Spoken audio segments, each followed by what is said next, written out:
Well, hello there. Today we are talking about tone-matched IRs, and I shot this entire video and then realized I did not do a great job of explaining what tone-matched IRs actually are. So let me explain it really quick for you. First off, I'm a Kemper guy. I think it's one of the greatest digital solutions out there. I'm also a vintage amp guy, and I own a plethora, 50 vintage amps. I know what all the Fenders, Tweeds, Voxes, I have owned all these amps. I know what in the real world what they feel and sound like. And so I hold digital to a very high standard.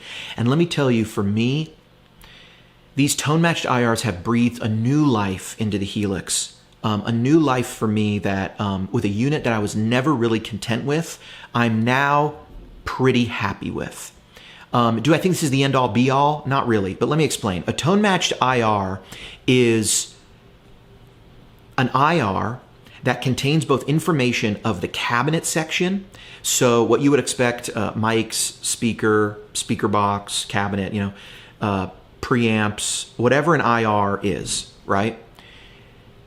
It contains that, but it also contains information with a corrective EQ curve that matches the model of, say, a 65 Twin to a real-world 65 Twin mic'd up as a reference. And we can do this by using EQ Match software. I'm aware of several solutions. I myself have used 4 different methods to create these IRs, and all can be a little bit different. And I know a lot of other people are doing the same thing, but with different sort of ways of creating these IRs. But the important thing to understand is what we're doing is we are attempting to not only create an IR to serve as the cabinet, but an IR that also serves to match a real-world amplifier with microphones to the said model, in this case, the Helix. So I'm matching my real AC100 mic'd up through my 69 Marshall 412 with T1221 greenbacks, the Holy Grail greenback. I'm miking my like Dumble Deluxe kind of style amp through a 2-Rock 212. I'm miking those up, and then I'm creating the preset in the Helix, and then I'm creating a custom IR that matches it, that serves as the cabinet section and matches the EQ to the model of the Helix. What does that do? It creates a beautifully open, uncompressed, wonderful high end that has breathed new life into this Helix for me, because I've never been enthused with this unit. I have not been completely satisfied, and this has just taken it levels above. I still have some thoughts where I feel like some of the feel needs to be augmented with compressors and things, but I'll get into that in the video. That is tone-matched IRs.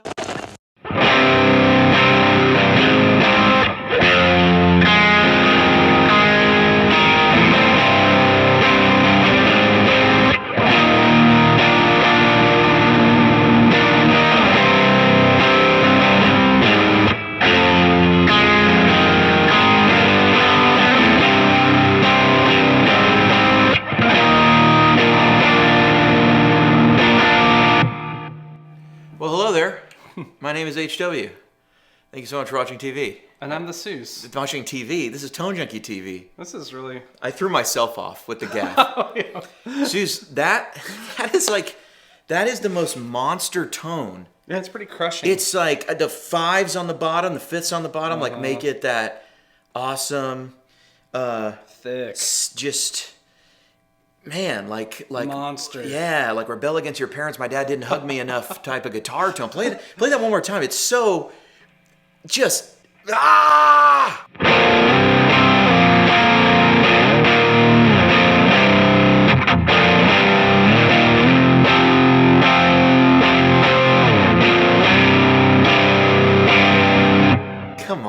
Come on, man. Yeah. You know what? As awesome as that tone is, it's not even my favorite tone in the Helix today. Right. Because that belongs to this little set of profiles right here. And here it is, the AC100 Bright with the rock snapshot.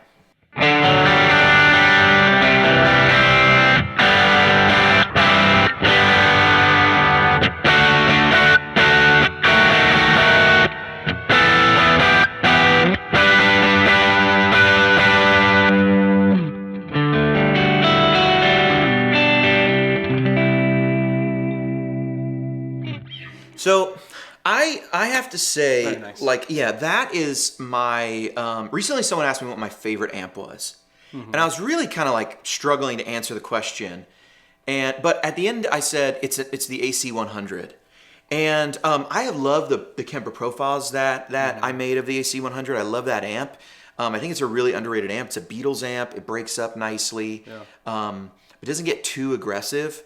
That's kind of as aggressive as the amp gets in real life, you know? Totally. And it sounds tremendous. And I got to tell you, owning that amp, I love it. But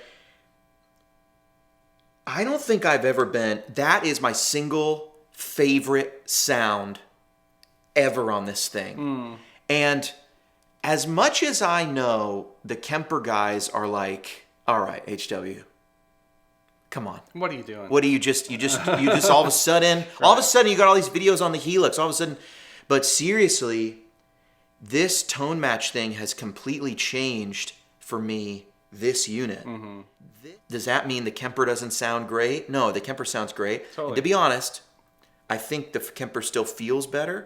I have to do a lot on this unit, me personally, Yeah. okay? I find that I have to run compression after the amp to sort of get that little extra squishy Sag, mid-range like, yeah. thing. Yeah. There's like a compression in the mids that I really like about the Kemper. There's a if I run that LA2A after the amp, I get that there. But in terms of the tone matching to me completely fixes the presence and the high end. Yeah. And it's something that I've never been able to dial in with the models. Again, I'm not trying to like say, oh, the models aren't good or something, or the Helix not good by itself. And people are like, oh, you got something to sell now. Well, that's true. Yeah. I do have something to sell now. But to you that, I weren't- would say this. I've owned this Helix for years, and I've never put anything out on it. I was gonna say you weren't gonna sell things that you weren't inspired by. Totally. Yeah, totally. And it's why I have not done Helix stuff. I've done some Helix stuff. I did like 4 patches. I loved the Stu G stuff we did. Stu really started using one of these, and I really like that stuff. But Stu's sound is not my sound personally. Yeah. Right? So like I'm always going to play my performances and my stuff, right? Right. And I love Stu's sound, but Stu is Stu G. You know what I mean? Yeah. Like so I'm on Sunday mornings. I got my own performance that I've got dialed in and stuff. But this thing is now completely like alive to me. I've never heard this open, uncompressed, beautiful high end that I feel like comes out of the unit now. Play like I'm not making this up, man. Play the clean. Go to the neck and play this clean.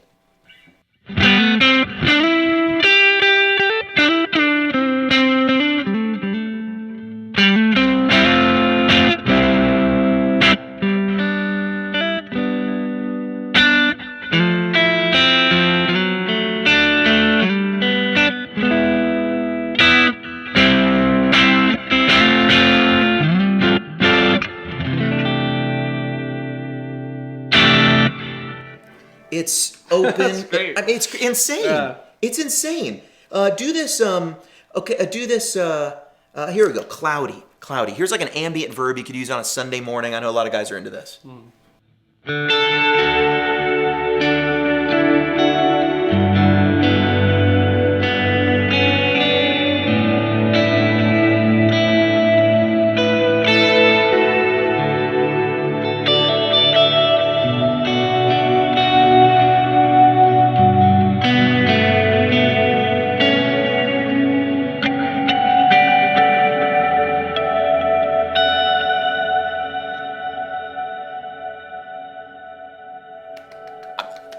I don't know how you hear that, but like to me, Yeah. the low end is so bellowy and low, and it like fills like a real amp. Yeah. And the upper end is so present without being harsh. Yeah. I mean, it is a little harsh. That's the chimey quality. There's like that thing, but it doesn't like hurt the ear. Do you know what I'm saying? Yeah, and I feel like you fixed it at the IR rather than Yeah. always having to add your EQs and do all this stuff Yes, like that. and really like massage That to me out. did it, yeah. Yeah, and by the way, a lot of people run cuts. There's no cut on this IR and the IR block. Exactly. Zero. Yeah. Zero cut, what you're hearing. Now, there might be a little, I have a high and low EQ that I sometimes, as you move up the gain range, I like to shelve a little bass because as you add gain on any model, it can change the EQ. It can add bass. Sometimes the high end can get a little like unruly, and so it's nice, especially if you want more gain. Sometimes you want a softer, rolled off top end. Amps don't always do that, right? But a lot of times you want your guitars to do that because you just like the sound of it. Yeah, totally. Check out this. Let's see. I'm looking at this upside down. Thick mod. It's just a thick modulation, and it sounds like $1 million.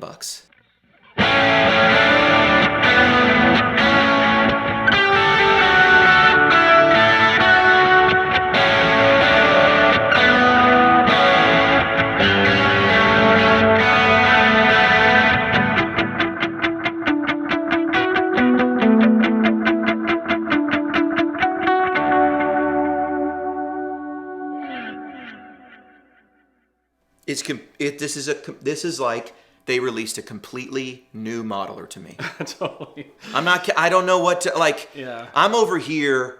You know, I know a lot of people are like, "Where's the Helix 2?" I got the Helix 2. I just got it. It's arrived. It's here. Here it is. It looks a lot like the Helix 1.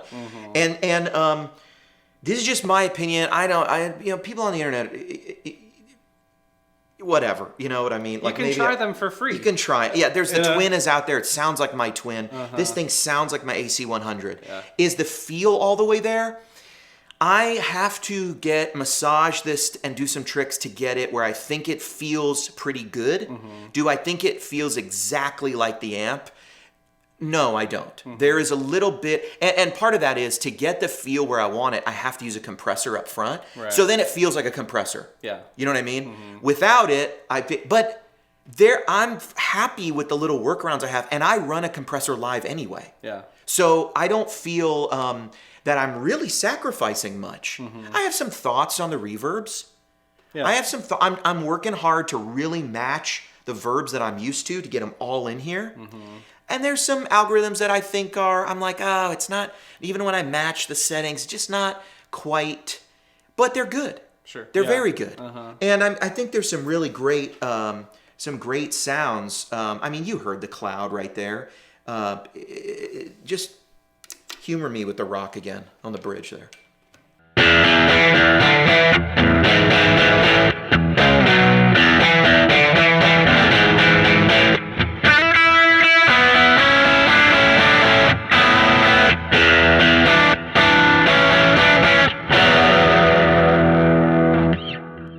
You start with a good tone, you put a little hall reverb on there, little light delay and repeat, and you're not going to be mad about anything.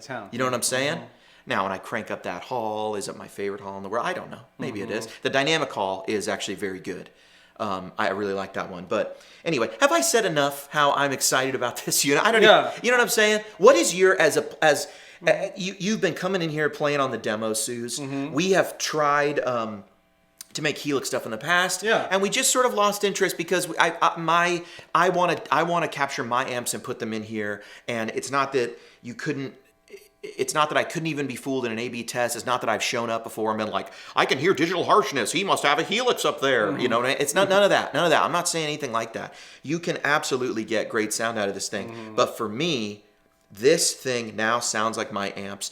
This is a completely new unit to me. It's completely changed the Helix for me. What is your take? Yeah, so like you mentioned before, we had other products for the Helix, and I'll just answer your question with what I said when we did the demo for it. Was I can tell when a sound is like standing in my way, it's not inspiring or it's a little, and sometimes it's on the Kemper. Sometimes we'll get to something on the Kemper. Sure, it's not an amp you're feeling. I'm not loving, so it's just I play differently. I don't gel with it. Yeah. And that is not happening on these. There's nothing standing in the way of feeling inspired and feeling like playing like I play, and that is enough of an indicator to me that they're different. Yeah, and we're still going to run into amps that aren't my favorite amps that I'm going to profile, that I'm going to put on this unit, that I'm going to tone match, and they're just not going to be my favorite amps. Sure. But this is my favorite amp. And it sounds like my amp, and it's in here. And this has completely changed this unit. And I'll say this for anyone watching this: if you're a Kemper guy, I actually had a bloody nose yesterday. It was green. It was green. So I bleed green. I absolutely bleed green. It's so alarming. It's so alarming. I had to go to the hospital. Right, yeah. They looked at my DNA and they said, there's no DNA. It's just Kemper code. Right. It was just Kemper code. I bleed green. I bleed green. So I'm absolutely not leaving the Kemper, but this completely changes the Helix for me, and it makes it for me like a unit that's, if people said, should I buy a Helix? I'd be like, in 2022, with tone matched IRs, I'd say yes. Yeah. That's my opinion. That's my opinion. And I know there's a lot of people super happy with the stock cabinets. Yeah. You're deaf. But, look, I gotta, at some point, you gotta go with what you hear, right? And I can't listen to the internet banter and the thing. And I have, like, these past 4 years on YouTube, I've just put my hand up and said, this is me, this is what I'm about, this is my opinion. If you like it, great, come let's be friends. If you don't like it, that's fine too. If you say something mean to me, I probably just won't, I'm not gonna think about you, right? But it's okay. I've said a lot of polarizing things. I don't mind it. I have heard tones on the Helix with models, with cab models that I thought sounded great, okay? But when I sit down to use them, they are, in my opinion, not up to snuff with everything else coming out right now. We've got UA pedals coming out. Yeah. We have, we got Quad Cortex. We've got the Kemper. We have the Fractal Axe 3, the Iridium, the ability, all of these, everything has been getting better. And there's some, you just got to call a spade if something's not as good. You know what I'm saying? Yeah. That's all I'm saying. You know? Yeah, and you finally got to a point where you're like, I'm totally happy with the sound, you know? Totally, totally. And that's just my opinion. And if you don't like it, you don't like it. Now, the other day, I heard a dude, stock cabinets, started playing some gospel blues, gorgeous Stevie Ray Vaughan-esque tone. It's in the fingers. It's in how he dialed that one in. Totally. Maybe some of the models are different. I'm not going to be an expert on every speaker model and every speaker, every mic model in there. Right. But I can make anything sound like, I can get my signal chain, my mic'd up signal chain, 121 545, Fathead 545, 101 by itself, some F57, 421, whatever I want to do. If I can put it in that room over there and mic it up the way I like it, I can get, I'm going to say 95% of the way there with tone matching. In the Helix, yeah. So killer. I'm excited to see where it goes. Yeah. So send me death threats in the comments. But the Helix guys rejoice. You know, I guess. Yeah, I hope. Well, the ones who say, no, stock models are just as good, they're going to be mad too. Yeah. And that's okay. I got to use my ears. You know what I mean? I own some amps, Suze. I don't not know what they sound like. Right. And okay, I'm not going to leave it there. I'm just going to leave it. Anyway, Suze, why don't you play us out? And Sure, you know what? Can we grab the greatest sounding guitar in the history of guitars? It's the '67 Trini Lopez. There was magic in the air. It was indeed. Indeed. Let's Suze, play us out.